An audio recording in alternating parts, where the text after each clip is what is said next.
bem com vocês, Mina Genki desu ka? Primeiramente, muito obrigada pelas inúmeras indicações de casos no último vídeo com o foragido da polícia japonesa. Estou anotando tudinho e montando os roteiros para fazer vídeo para vocês. Ative as notificações aqui, porque fora as lives semanais que eu faço de língua japonesa, não tem um dia certo para postar esses outros tipos de vídeo. Então, se você gosta desse tipo de conteúdo, clica no sininho, se inscreva no canal se você também ainda não está inscrito. Já, hajimemashou! Vamos começar!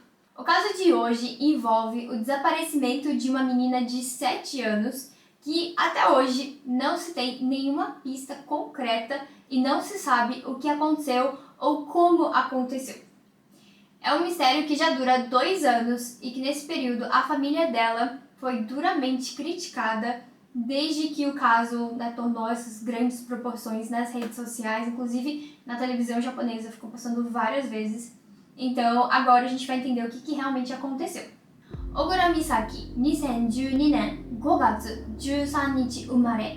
Nasceu no dia 13 de maio de 2012. Ogura é o sobrenome dela. E era Haha no Hi, era Choudo Haha no Hi. Era exatamente o dia das mães, quando ela nasceu. Na época dos fatos, era uma criança de 7 anos, Shinchou 125 cm gurai, por volta de 1 metro e 25 centímetros de altura, Taiju 25 kg gurai, então por volta de 25 quilos.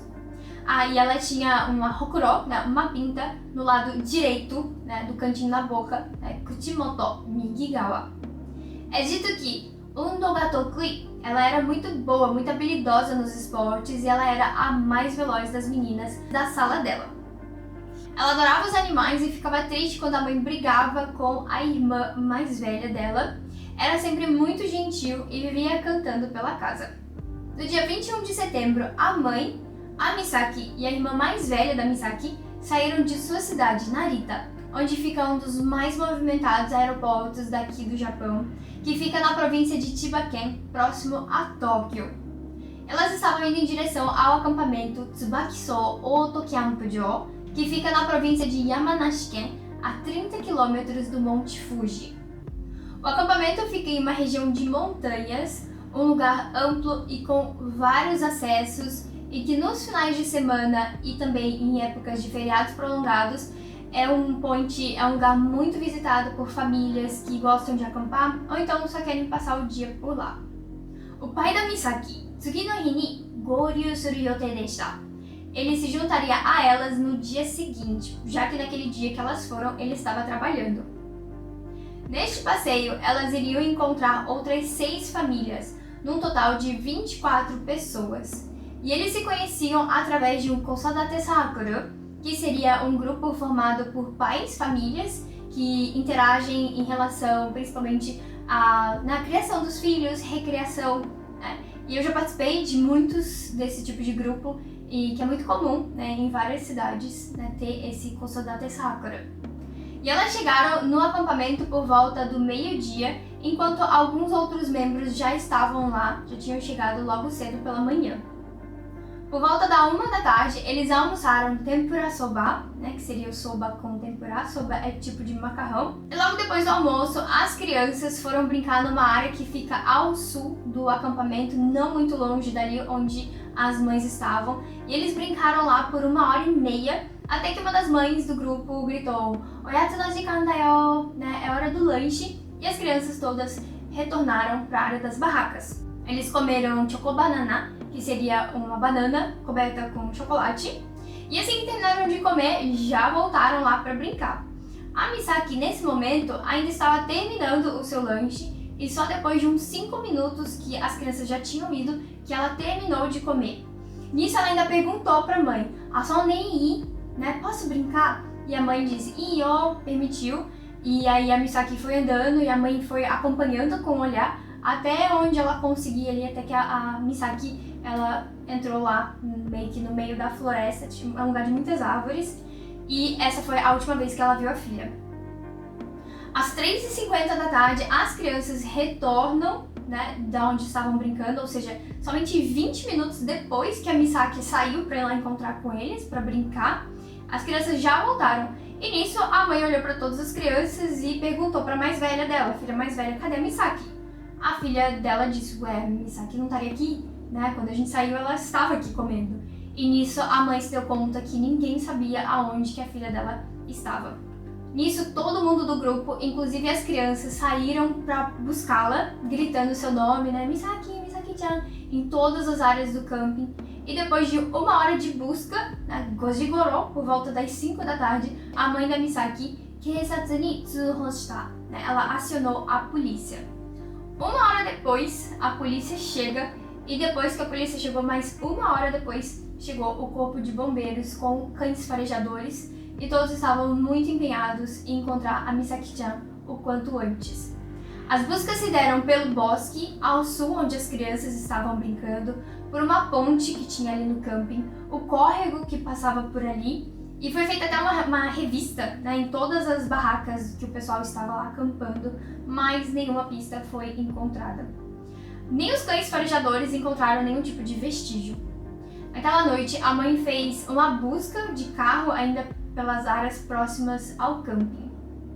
Tsugi no hi, ichiji sugi, no dia seguinte, passado da 1 da tarde, o pai chega junto com o amigo e se junta também nas buscas pela Misaki. As buscas se expandiram usando helicópteros, drones e até mesmo mergulhadores para mergulhar numa região de represa que tem ali próxima, mas mesmo assim nenhuma pista foi encontrada. Perto do local onde ela sumiu tem muitas áreas de difícil acesso, é uma área de montanhas, além de florestas. E durante as buscas, 3 voluntários foram atacados e feridos por ursos. E na estrada que dá acesso a esse camping, há várias câmeras instaladas, mas não é possível identificar nenhum carro suspeito, e as casas daquela região são casas de veraneio na sua grande maioria, então não é cidade, não tem pessoas andando ali na rua, não tem essa movimentação de pedestres, então não tem nenhuma testemunha também que possa ajudar no caso. E alguns dias depois, as autoridades tiveram que interromper as buscas devido ao taifu, o tufão que atingiu em cheio aquela região, causando deslizamento e cheias nos rios próximos. Durante o primeiro ano de busca, foram cerca de 3.350 pessoas, 3,350 nin, entre voluntários e autoridades envolvidas no caso. Muitas pessoas de diferentes regiões contactaram a polícia dizendo Misaki-chan ni nita ko mita, dizendo que tinham visto uma criança parecida com a Misaki, mas quando iam averiguar e de fato, né, não era a Misaki e sim algumas crianças que tinham algumas características parecidas. E logo que o caso tomou as proporções que tomou, essa proporção gigantesca, saindo da mídia japonesa, a mãe da Misaki começou a sofrer hihan, críticas e julgamentos. A mãe estava bastante ativa nas redes sociais, postando as fotos da Misaki e sempre colocava a hashtag do seu estabelecimento comercial junto a essas postagens. Então criticaram ela por ter ido também no salão de beleza enquanto os voluntários procuravam pela filha dela. Disseram que a campanha de arrecadação de dinheiro, Bokin, que estavam fazendo para as buscas era uma fraude.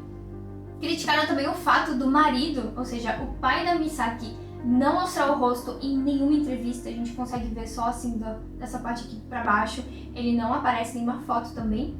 E todas essas críticas foram rebatidas por ela.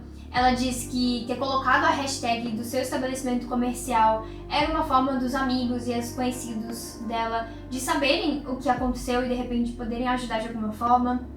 Quanto à ida, a suposta ida ao salão de beleza, salão de cabeleireiro, ela nega dizendo que ela não foi e disse que foi uma amiga, foi até a casa dela e ela pediu para essa amiga cortar o cabelo dela, né, para que ficasse igual o corte de cabelo da Misaki-chan, para quando ela fosse pedir informação nas ruas, ela falasse: você viu alguma menina com este corte de cabelo, com essa franjinha? Então essa foi a justificativa dela de ter aparecido né, com um look diferente. Enquanto a campanha de arrecadação, ela disse que foi a amiga da mãe dela que teve essa iniciativa, mas que o dinheiro não estava sendo usado de forma inadequada. E quanto ao marido não aparecer, essa era uma decisão dele, né? Já que ele não queria causar nenhum tipo de situação desconfortável no seu ambiente de trabalho e com seus clientes. Então essa foi a justificativa dela para tudo isso. Mas fora essas que eu contei aqui, ela recebeu muitas críticas, muitas mentiras foram inventadas e foram espalhadas. Inclusive o endereço da casa dela acabou também caindo nas redes sociais, ela estava temendo quanto à segurança da filha mais velha, que já não podia mais brincar na rua. E muitas pessoas que estavam no camping também preferiram ficar em silêncio, com medo de sofrer todas essas fofocas, essas críticas que estavam acontecendo com a mãe da Misaki. Um pouco mais de um ano do desaparecimento, um homem de 31 anos foi preso por atormentar a mãe da Misaki nas redes sociais. Ele mandava mensagens para ela dizendo "Omae ga hannin daro" e com ameaça de morte também, né? E nisso a mãe da Misaki comentou: "Jibun no koto dou demo ii desu. Ima wa jibun no koto o kangaeru yoyuu ga nai desu. Hahaoya to shite taisetsu na musume o mamorazu, issho ni tsugose nakute hontou ni tsurai. Kanarazu mitsukeru kara matete ne, ganbatte ne." E ela se sente muito arrependida de não ter ido levar a Misaki até o lugar onde eles estavam brincando, né? E ela pensa, poxa, se eu tivesse ido, nada disso teria acontecido.